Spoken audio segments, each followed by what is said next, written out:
Well, making cabinets for the van now. I made this the other day.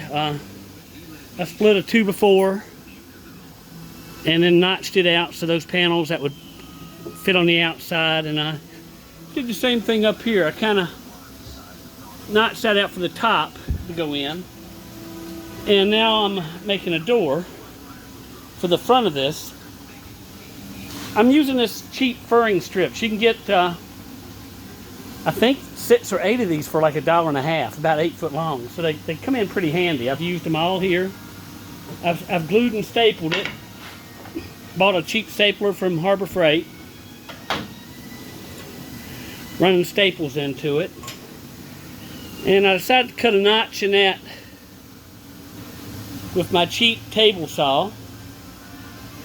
And I'm just going to make a panel door. This will go a lot together like this. I'll glue it, and we'll cut a piece of this paneling. It isn't called paneling. I forget what it was called now. It was like $10 a sheet. It's underlayment. This is what I put on the walls of the van. It's about a 1/4 inch thick. It'll stain up real good.